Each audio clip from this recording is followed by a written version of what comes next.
smoke the dizzy, but we can always share some disease. It's just a cup in time. This song doesn't have to run. Life's all of us, not every moment we can be feeling fine.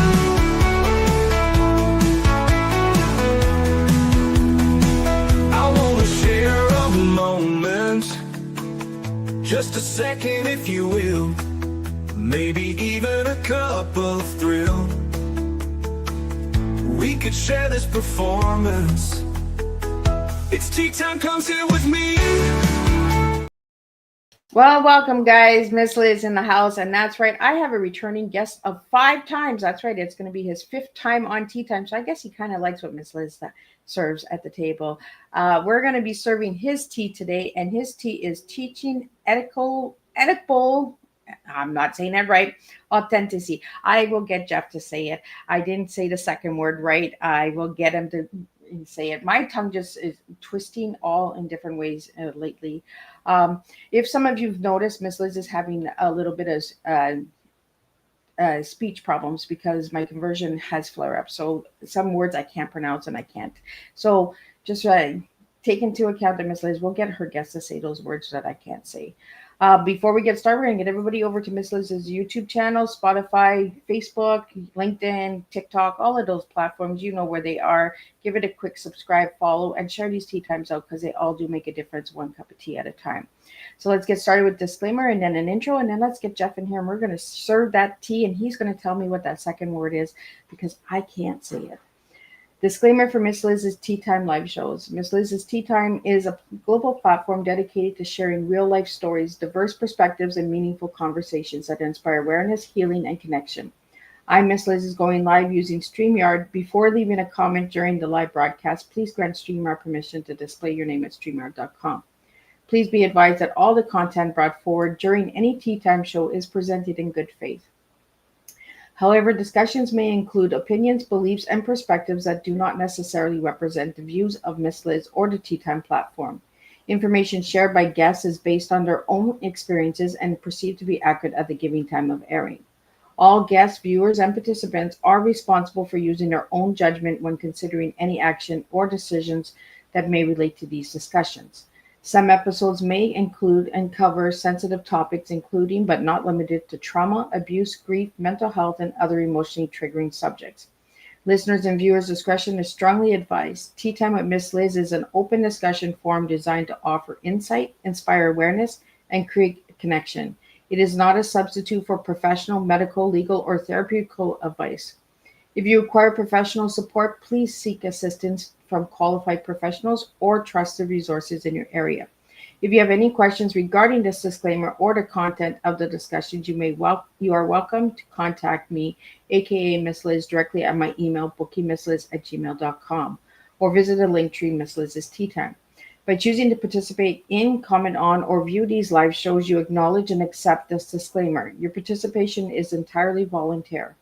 I, Miss Liz, welcomes you to join the conversation with an open heart, and if at any time you feel this platform is not right for you, I respect that decision and welcome you back whenever you are ready.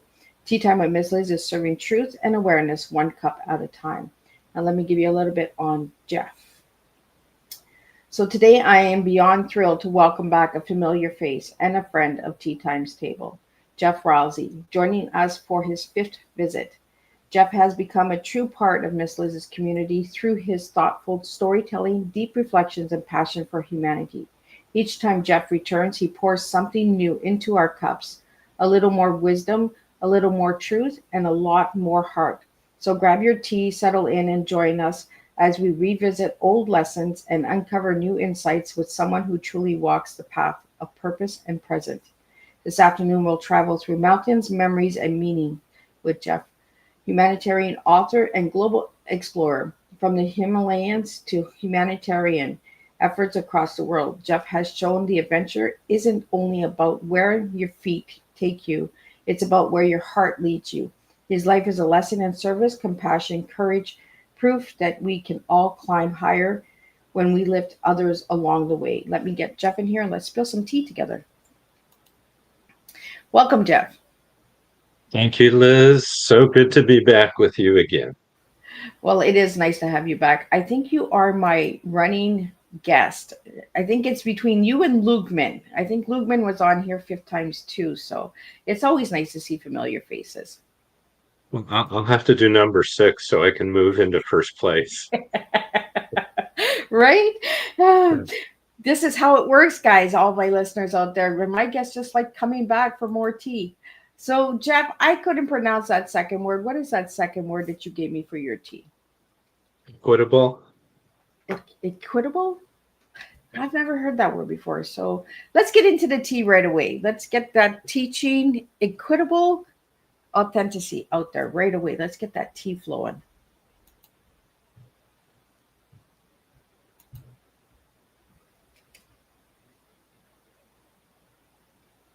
Oh, did I lose you, Jeff? No, I'm still here. Oh, you went quiet. I was just like, oh no, Yeah. not again. We were just engaging in a brief bit of meditation. Oh, I like that. Taking a pause. Time for reflection. So, were you asking me to comment on the teaching equitable authenticity? Yeah, let's get that tea out there right now. Oh, okay. Yeah, my fault. Well, and then, I saw that you're spelling T with the T-E-E. And so then I thought, well, maybe it should be teaching equitable enlightenment. Ooh. Um, but I threw out equitable when we corresponded, which seems like it was months ago, um, just because in law, equity means seeking fairness. And Oh, so I think, that's something that should be important to all of us. And in these fraught political times, fairness seems like something that is being lost.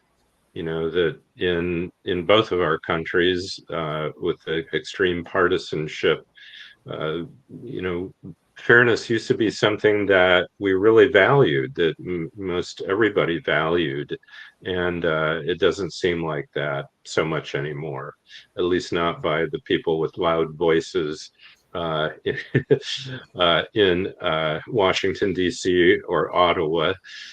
So I'd like to hold up a banner for the value of fairness. and it's so true, Jeff, because our two countries, but I think it's worldwide, right? The leaders, all the leaders, they're shouting, but they're not leading. There's a big difference. Yeah, well, there's definitely fairly recently a movement towards authoritarianism in a number of different countries, and what authoritarian brings with it is the big guy, the leader, the Führer, the great man, however you want to describe it, gets to shout, talk in a very loud voice, and anybody who challenges him is suspect and at risk.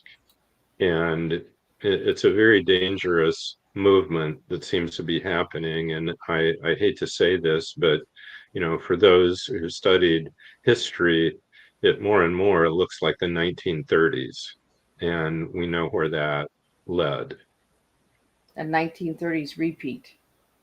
Yeah, yeah. Yeah, I feel the same way. I feel like we're repeating history.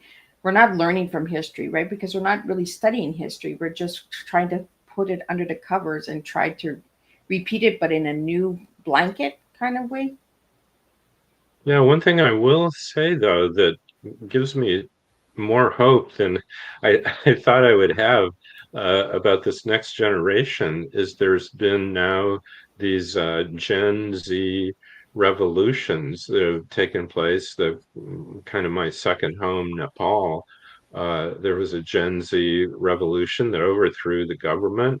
The prime minister was replaced by a woman who's highly respected, and was approved of by these young leaders that led this revolt. And I've just read about there's a Gen Z and revolution is probably too strong of a term, although these young leaders are using it. But in Morocco, that a lot of young people are protesting and confronting the government about real inequity in that country. There's also been some of that movement in Turkey and other countries. So, that actually, and in the US, the No Kings protest day that's coming up this Saturday is led mostly by young people. I happen to know the young guy is a friend of mine who's organized the protest in my hometown here, Indianapolis. And so I see, a lot of energy coming from young people right now. And I hope they keep it up. And I hope that what it leads to is, going back to my banner word of equity to more fairness, because that's what people need from their government. They need to be treated decently and fairly. I want to talk about the word authenticity with you, Jeff, because you've given me that word a few times. I went back and checked out all our tea times, and I was just like, oh, the authenticity is there all the time. So why that word all the time, Jeff? Okay, well, that's not fair. We were just talking about fairness, and then I just put down the spot about authenticity, right? Yeah, Because you I did think your a lot of homework people and don't I did. understand, right? I think, Jeff, the reason is I don't think a lot of people understand the word authenticity. They use it, but they don't understand it. Yeah. Well, the first time I really encountered it in a significant way was in college, and I was studying existential philosophy, and authenticity was a term that a lot of the existential philosophers like Sartre, Camus, uh, anyway, others used Christian existentialists like Paul Tillich, Reinhold Niebuhr, H. Richard Niebuhr, and people like that. And what they were really, the point they were trying to make is that each of us has an authentic self, but it's something that many of us never achieve. And it's a lifelong pursuit, really finding out who you are and creating who you are, which is kind of a combination, the environment and our genetic makeup in some sense is telling us who we are, but at the same time, we're able with our own free will to create who we are. And so that, the existentialists said that there's a lifelong project of becoming an authentic self.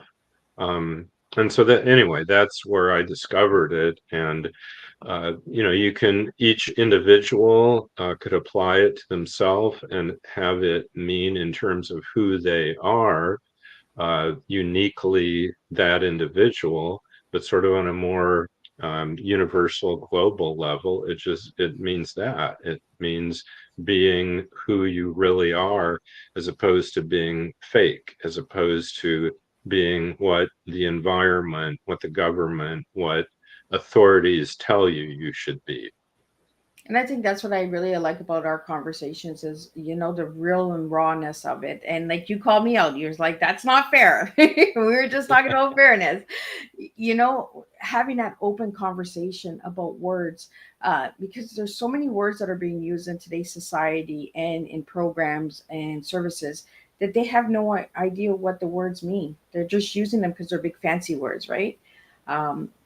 And I like to sit back and I like to reflect a lot. I've been reflecting a lot this year, Jeff. And your book, this book, Wisdom, having that book has brought me through some really hard times and understanding the philosophy of life and words and how we use them. And all of your books, I've noticed that you kind of give like little messages and little stories along the way. like your travel, like your wife told you to take a hike and you went into the mountains, and we're going to talk about those mountains and that as well. But I really want to talk about this book. But you sent me another book that you just came out with, the Presbyterian versus Methodologist, Methodist, right? Group, youth group rumbles in Pokagon. Now, is that a country, Pokagon? No, it's actually the name Pokagon is how we Oh, pronounce it Pokagon. here in Indiana. Pokagon is an Indian, a Native American tribe. And so it was a tribe of the Potawatomi Nation. And so there's right now there's a Michigan Pokagon tribe that's been recognized by the government, and an Indiana Pokagon tribe that fought for decades and decades to get recognized by the government, and finally was. I think it was just last year, within the last couple of years, that they finally received recognition.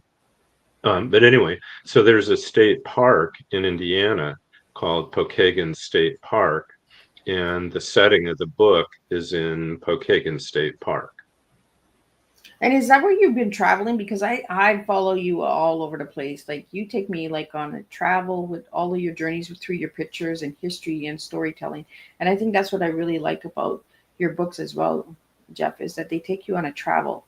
Like, it's kind of like us all taking a hitchhike and going into the mountains. Like you take us onto a travel through your storytelling. Yeah, well, that one book I wrote that was based on my experience of being 18 years old and hitchhiking across the country, and just the amazing adventures I had doing that, and the remarkable people I met doing that was my first big adventure.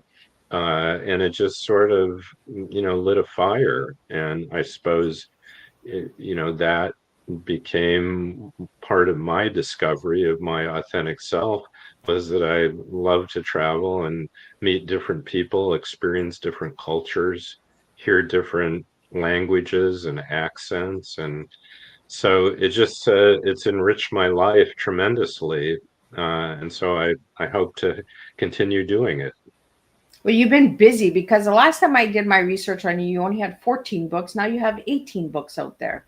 So you've been busy writing. Uh, s- is it 18? I was thinking It's 18. I counted them oh, all. I was just like, oh holy wow. cow, he's been a busy boy. Okay, I was thinking it was only 17, but Yeah, I you got did your homework. 18. You did your On homework and I Amazon. didn't On do your mine. Amazon, I got 18 books.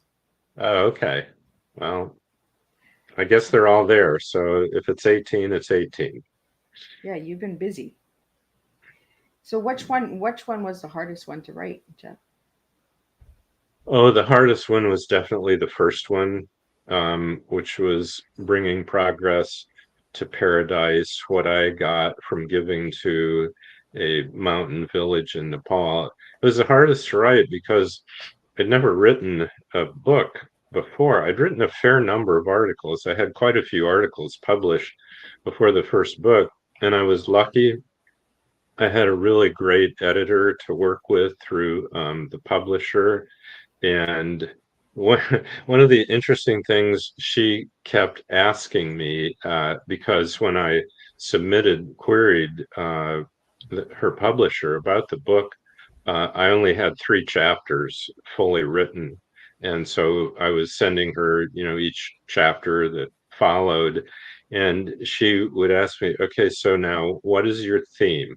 Tell me what your theme is in one sentence. And then tell me each chapter, how does this chapter relate to your theme? So like she was really trying to keep me on track. And that's something that stuck with me. And I wouldn't say that every single book I could tell you there is one theme to it. There might be more than one, but it's definitely, makes me think about, okay, so what am I trying to say? Can I say in one sentence, what is the real point of this book? And so I do try to think through that with each book. I like that. The one sentence theme. Like, get the writers out there thinking, what is your one sentence? What is your theme? Uh, was that hard to put out there, Jeff? That one sentence? Well, sometimes it was because as I'm writing it, I don't really, there's been several books that I didn't really know what the end was. And so I didn't know what the conclusion was until I got there. And then after I had my first draft on some of those books, I knew what my theme was, and I could probably say it in one sentence. Um, but and then in some others, I knew from the very beginning what the theme was, and that's what I wanted to write about. I mean, it wasn't just a story kind of developing on its own. It was, yeah, this is something I have to say. But so it's been, there's been those kind of two different approaches. Well, Jeff, we got a couple questions that came in, and I want to get those out to you today. The first question that came in is, what legacy do you hope to leave through your writing and service? Hmm. Well, in terms of writing, what I really hope is that people will enjoy the stories and that they will come away from the story with a bit more wisdom. Uh, that a story is enjoyable, it should be entertaining, but I also hope that through my writing that you learn something. It's a good story, I hope, but I hope you also learn something. And the next question I have for you is, your journey began with hitchhiking across the US. What did that adventure teach you about people and humanity? Yeah, well, some good and some bad things. It taught me The there are pros and definitely, cons, right? yeah, it taught me that you can't say everybody is basically good because there are definitely some bad, scary people out there. But it also taught me that uh, s- people will surprise you with how kind and generous they can be. I mean, to stop and pick up a hitchhiker, why would anybody do that? You don't have to do that. I mean, it's just to do that is a really kind and generous thing to do. So, I kept experiencing that over and over. And what was really interesting about that is the people that picked me up generally fell into one of two categories. Either one, they were young, and back then they were kind of hippies, so they were young and sort of wild I and remember a crazy. story now as you're sharing this, Jeff. I think it's in season 4 that you shared this about the hitchhiker, like when you were hitchhiking. But carry on, because I want people to go back and check Jeff's all of his tea times. He's been on season 3, 4, 5, and now 6, and season 2, I believe. Yeah, it's your 5th time here. So Number 5. But so the other category is people were not well off. Most of the people who picked me up were rather poor. Now there were two exceptions to that. One was a guy picked me up in a Ferrari, who said he was living his life like Jesus told him to. So, and he was a very unique guy. And the other was actually a very well off black guy down in Alabama. And that was kind of an amazing experience because, back in the early 70s, because this was in 1972, um, that I mean, the races were sort of scared of each other, and that this middle-aged black guy would pick up this young, long-haired white guy in Alabama, one of the most, segregated states in the U.S. And he was in a Cadillac. So I got a ride in a Cadillac and I got a ride in a Ferrari. Most of the rest of the cars I got were either like Volkswagen buses or beat up old, cars. So those were two surprising that didn't really fall into those two categories. and we have a question that just came in for you, Jeff. Out of the people that picked you up when you were hitchhiking, have you stayed in contact with any of them? No, I haven't. I wish I had.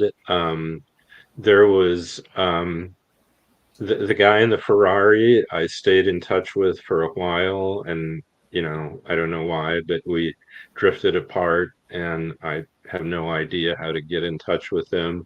And there was one young woman that I stayed in touch with a little while, but again, we just drifted apart, and so it goes. Well, we have a question here that says, how do you balance your adventure with responsibility and service?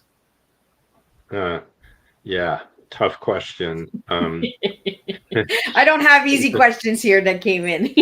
Yeah. Well, like the first, really challenging one where I had to consider that because, when I was young and single, it was like, okay, what's my responsibility? My responsibility is to eventually graduate from college and then law school and so forth. But, after I was married and had kids, and I went off on my first Himalayan expedition, it was my wife that told me to do it. And she told me to go take a hike on the other side of the world because she could tell that I was just, life had closed in on me. I had too many responsibilities. My life was too scheduled. And she realized that adventuresome spirit needed to be nourished. So she said, go do that. And I did. And, we've, uh, we had traveled somewhat apart from each other before that. Like I was really into scuba diving for a while, and I would go on 1 week dive trips down in the Caribbean. But after that, it was like we really realized that we have a wonderful life together, and we also have wonderful lives apart. So she loves to go to England, and she would go to England about and Italy about every other year or so and do her museum and art gallery and tea time. Uh, and I would go and do my mountain climbing and scuba diving and motorcycling things. And, it worked for both of us and still does. And here you are today having tea time for the fifth time. Yes.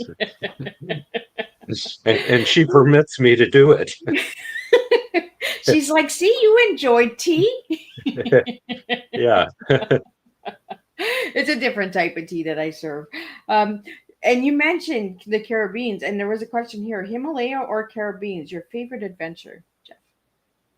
Well, Caribbean would be down around maybe number three Oh, as far as an area. My first and favorite is the Nepal Himalayas.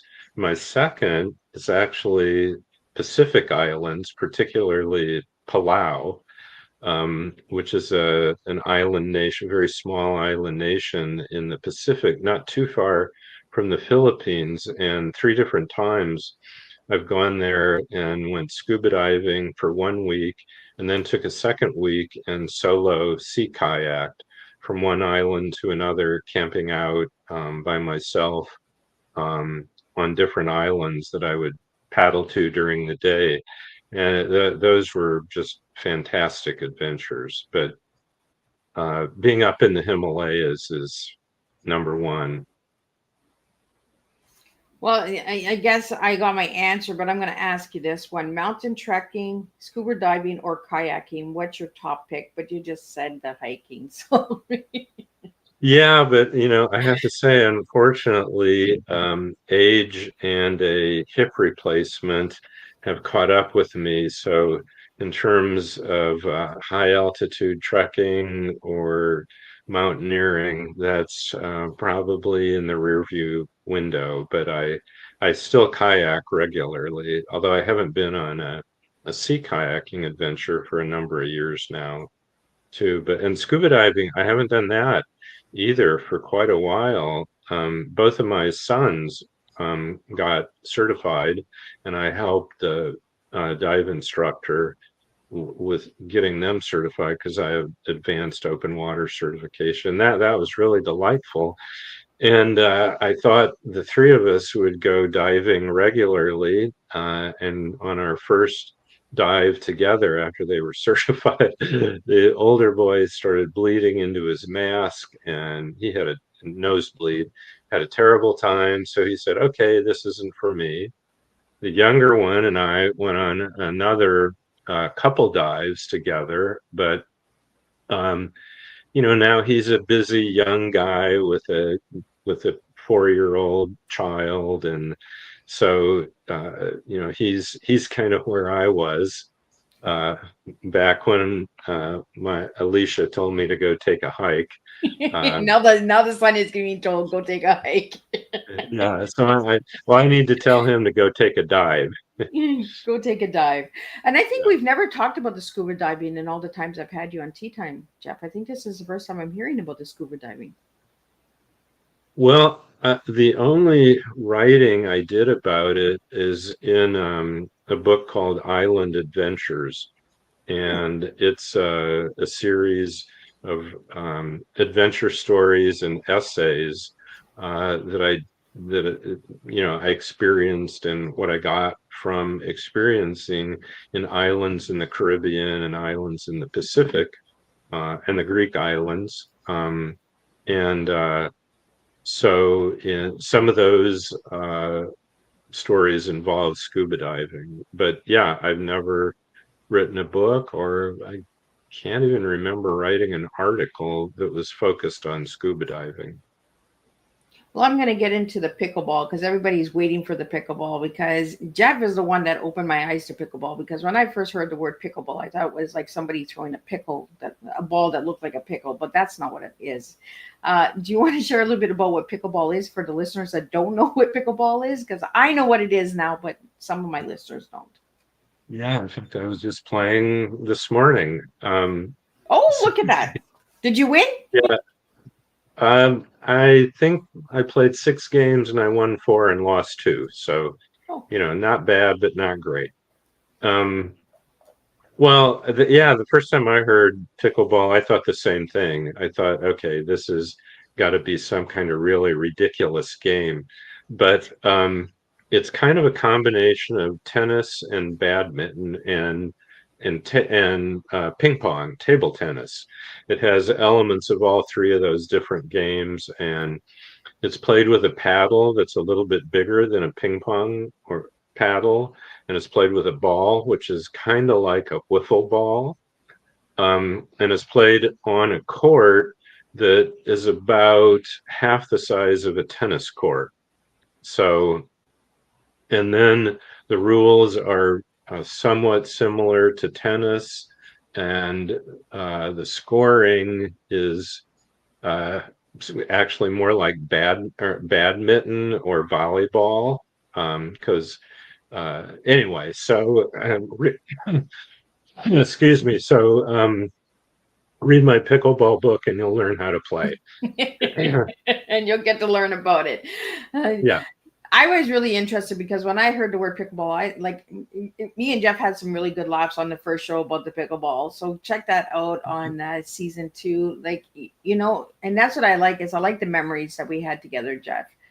We got down some really funny trails and adventures ourselves, just having conversations. So yes, we've been spilling tea along the trail for quite a few years now.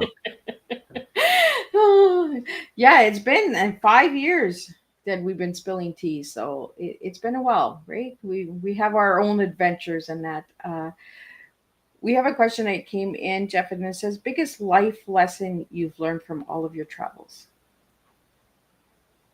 Okay, so I have to reduce this to one of the 72 wisdoms, and in that book, 72 Wisdoms, there's only, I think, 3 that are my own. The rest of them will all come from different sources and people much wiser than me. But one of them goes something like this: live your life like it's a work of art and make it beautiful. And so that's what I would encourage people who are wisdom seekers, or just seekers, trying to live authentically, like we started this conversation. Think about your life like you're creating a beautiful work of art, as opposed to just drudgery that you're trying to get through, make that next paycheck, or fulfill that next task. And paychecks are needed, tasks need to be done, that's for sure. But if you're conscious about what you're doing and what it means that you're doing, even sort of mundane, ordinary tasks can take on real meaning. Okay, so like this morning, I filled the dishwasher and to wash dishes. Okay, how can that be meaningful? I mean, what a Well, drag. the dishes are clean now.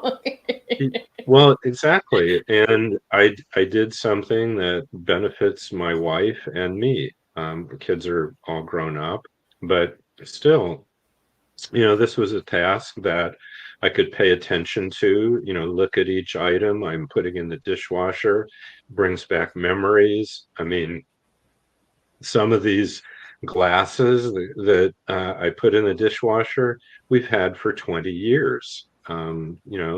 This coffee cup. This was my University of Chicago coffee cup. It was given to me because I served on the alumni board of governors for my alma mater. So yeah, I could have just, kind of thrown the stuff in there and been pretty much unconscious about it, or I could approach it like the great Buddhist wisdom master Thich Nhat Hanh says, be conscious in everything you do. And so, and I violate that every day. I am definitely, not a perfect example of that by any means, but it is something I strive for, and I recommend other people do. Well, in season one, the first time you were on Tea Time, you gave me 3 quotes, and I want to get those quotes out there. Number one is, "You have to get lost before you can be found," was the first quote you gave me the first time you were on. The next one was, belief divides us, value unites us." And I'm going to get you to talk about these quotes. And number 3 was, "Whether chasing angels or fleeing demons, go to the mountains." So tell me about these 3 quotes, Jeff. Okay. Well, so um, the last one I'll start with. Whether chasing angels or fleeing demons, go to the mountains. Really was kind of a reflection of where I was when I first went to the mountains, because there aren't any in Indiana. Was life, I felt like I was fleeing from demons every day, in the sense that I had so much to do, had so many responsibilities. I was the senior member of a small law firm, and also was involved in a business, and was serving on a bunch of corporate boards. And I had 2 young kids, that I was a very involved father, and life was just so scheduled. And so instead, I wanted to chase angels, which was, find a more meaningful way to live. And so I found that in the mountains. Which one are you going for next? Number 2 or number 1? So number 1 was, you have to get lost before you can be found. That's right. Well, that's the title of my second book about Nepal. And it's the title of the book, and it's also the title of one chapter. And the adventure part of that is that I was on a mountain in the Nepal Himalayas by myself, because I got separated from my team, and the other guys that were climbing with me had a problem and went back down to base camp. And I thought, well, I'll just keep going. I can do this. this is not a real challenging mountain. And so I got to the top, and then fog rolled in, and I couldn't see much of anything. I could only see about 10 feet in front of me, and I couldn't find uh, the route that I had come up. And this was not a technical peak by any means. It was only 14,000 feet, which in Nepal is a baby mountain, and not technical. But so I I was lost, and I went through really an amazing experience to get back to our base camp, because I bushwhacked and slid down an ice chute, and had to rock climb down some kind of scary faces. But eventually I got back, and was reunited with the guys and the woman. There was a woman in our team too, and and I felt like not only had I found them, but I was found in the sense that it was a community. I was back with my community. By myself could be exciting, a cool adventure, dig it. But without a community, who are you really? And so there was just this very, wonderful kind of intense experience of how being by yourself can be exciting and adventurous, but also can be damn scary. And it got to be scary. And so being back in the warmth of my community, it just felt so good. So Well, anyway, it is that's what scary that was being about. alone. Like being alone is nice sometimes, but then, it's nice to see that familiar face. Like I said before we started, right? It's nice to see familiar faces, have my community back and cheer me on and push me to encourage to. And Jeff, you've been a really big supporter of me over the years, and I want to thank you for that. Because you're part of my community. Well, thank you, Liz, and I appreciate that, and I feel the same. It's mutual. Yeah. So the second quote that you sent me was, "Belief divides us, value unites us." Oh, yeah. Well, so that was the theme of a book I wrote about how polarized, in particular, the United States had become. And so, what I wanted to try to do in that book is to figure out, why are we divided, and what could unite us, and not on specific issues, but just on kind of a more psychological and sociological, philosophical, ethical sense. And so what I eventually figured out and tried to explain in that book is, we get divided over beliefs, and people get really upset when, I believe this and you ought to believe that. And I mean, you can see it, it's most obvious in religion, but it's true in politics as well. And so I did kind of analysis of how religions divide us, when they demand that you believe this, and if you don't believe it, you're a heretic. You should be burned at the stake, something like that. In politics, you're out. If you don't believe this, then you're out. You're not going to be in our party. We exclude you. And so what unites us is, most people share the same fundamental values. Like, we all care about our family and friends. We all want to be decent, compassionate people who, would help a stranger who needs help. These kind of basic values of kindness, compassion, loving, and anyway, so that's what I was arguing, is we need to focus on our values.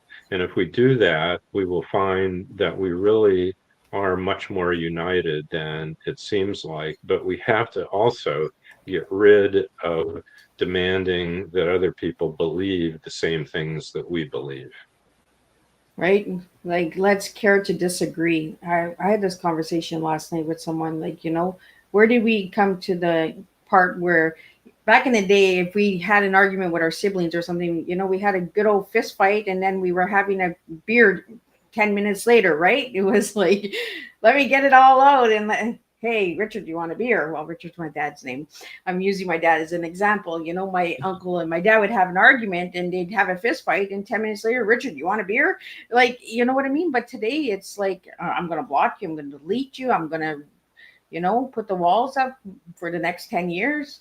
Where back in the day, we just got it out and then carried on. We cared to disagree, and some people got a couple punches in the nose, and but I don't know. It scares me. It really scares me on how divided we are. We talk about diversity a lot in today's society, but are we really understanding diversity and inclusion, right?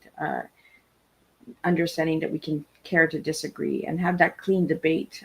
We're not having clean debates. It's you're right, I'm wrong, and that's it in today's world. So yeah, and the fact that now diversity, equity, and inclusion has become a dirty word, I think, is a really sad comment on the state of our body politic, because, those are good things. Experiencing diversity is a good thing. Equity. So we started the conversation with equity and authenticity. Fairness is a good thing. Inclusion is a good thing. Including people in your community. If somebody's really bad, or misbehaving, okay, yeah, exclude them. But for most people, in being included in a community is really valuable. It helps you, it helps the community. So, and you can see this so pointedly in the anti-immigration movement and attitude. Sure, every country needs to control its borders, no doubt about it. And if bad people are trying to get in, you don't want them. And you want people to come in legally, not illegally. Absolutely. No argument there. But the idea that immigration is bad, immigrants are bad people, dangerous, that is just, it's just ridiculous, because in our two countries, well, we wouldn't be here, neither you nor me, if they hadn't welcomed immigrants. right. And there's one bad seed in every pocket, but that doesn't mean the rest of the seeds are, a bad one. We're losing out on opportunity and connection globally because of this closed-mindedness, and the way that we're teaching. We're not teaching with heart anymore. We're teaching with power and control and egos, and it's really scary. We had a question that came in, and it says, what does culturally sensitive development mean, and why is it so important? I'm not sure what that means. So can you explain? Yeah, so that comes from the Basa Village Foundation, which I started and I'm still the president of. That's sort of like our theme, is we do culturally sensitive development. And so what I mean by that is the local culture in the Basa area of Nepal is its own unique culture. And while the villagers asked for help to develop their infrastructure, we wanted to work with them in the most culturally sensitive way possible. So what that meant is, number one, we wouldn't do any development work except what they asked us for help with. So we wouldn't impose our ideas, our values on them. They would ask for help. If we agreed that we could help to do that, to build a school, to build an electrical system, a water system, a medical clinic, then we did it. But we did it in a way so that they owned it, they controlled it. So they have their own school board for the school. They have their own utility board for the water and electrical system. And they had to build all the structures. So the school, the water system, the electrical system, all that, they built with their own hands. So that's what I mean is, in a very practical sense, if you're doing development work, the initiative should come from the community itself, not from the outside. And the community itself needs to own it, run it. And what underdeveloped communities don't have is they don't have capital. So they don't have the money. For example, the electrical system. We had to buy these turbines and all the parts to create a hydroelectric system. Well, subsistence farmers, they don't have any money to buy those parts with. So our foundation bought the parts. We had a US and a Nepali engineer work together to come up with a plan. And then the plan was taken to the village. The villagers spent 2 days talking through how they were going to how they would execute the plan. And they figured out everything down to what children would carry food to the guys working on the actual construction. I mean, every little detail they worked out on their own. And then they built their hydroelectric system. And so, that's my view, is that's how all community development work should be done, whether it's in the inner city, whether it's on an Indian reservation or a remote village in a, quote, third world country. Well, and that kind of goes into the question that came in, is what inspired the founding of the Basa Village Foundation, and what has it accomplished so far, Jeff? Well, so, I started going to Nepal in 1995, doing trekking and climbing expeditions.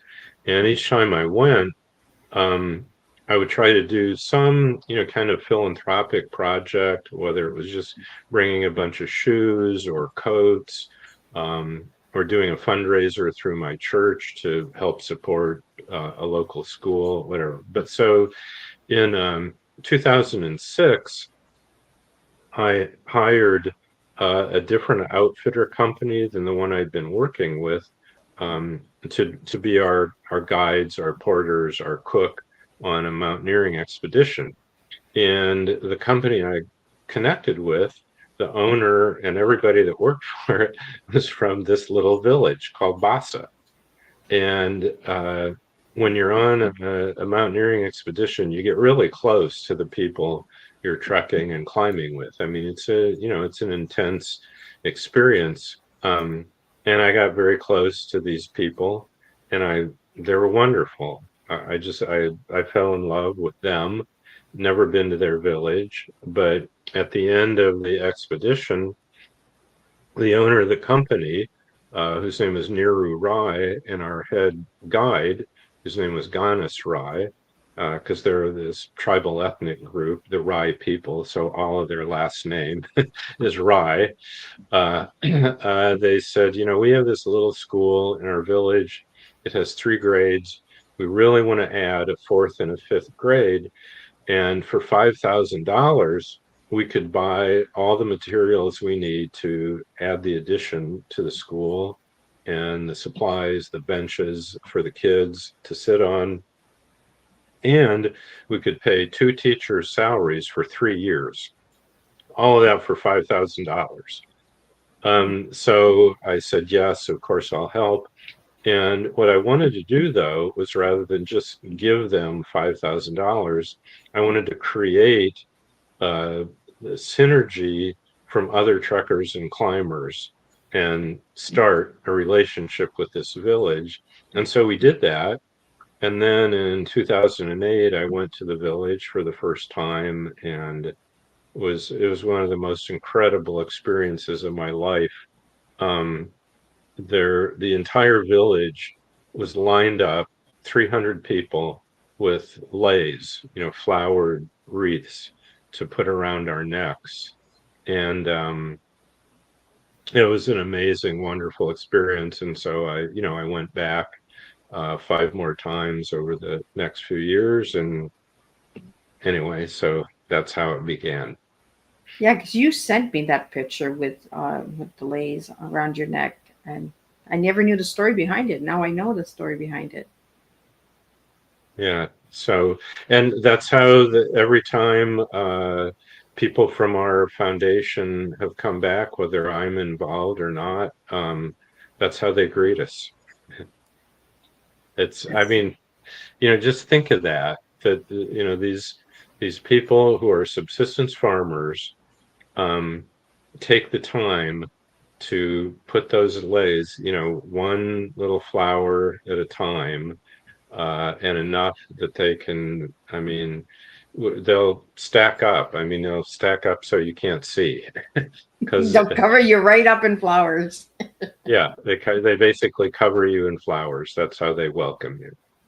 Well, it's nice, a nice gesture as well. You feel welcome. You feel part of the community. It goes right back to the community again, right?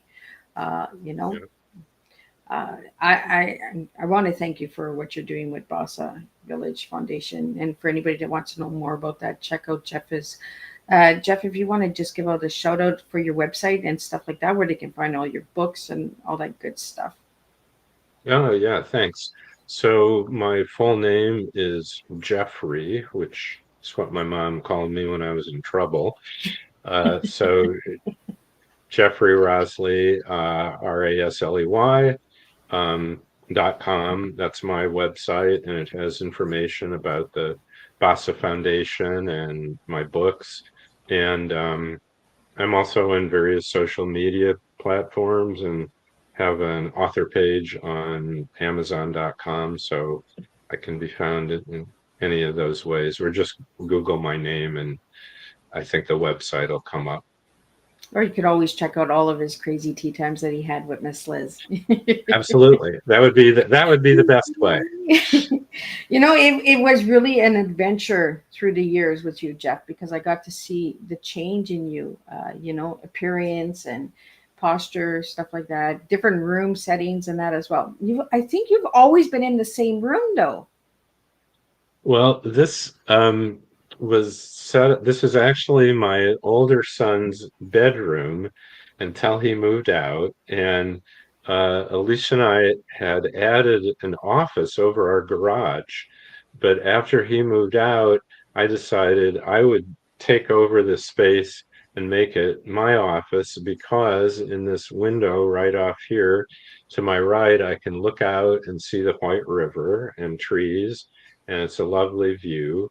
Um, and Alicia took our other boy's bedroom and made it her office. So now we have this great office over the garage that's not being used, other than we throw junk in there. So now it's our storage room. So that's where, when I get together with you, this is where I am, in this room. Yeah. And look at that. You got to use the boys' rooms up. They're out of the house, and mom and dad get That's to use right. the rooms. Yeah, get out of here, kid. Give me that room back. That's my room now. Yeah, and don't try to come back. So, Jeff, your final words for all the listeners today. Well, I'll just repeat, live your life like you're making a beautiful work of art. I like it. Let's just make art. We need more art in the world today. I really want to thank you, Jeff, for joining me again.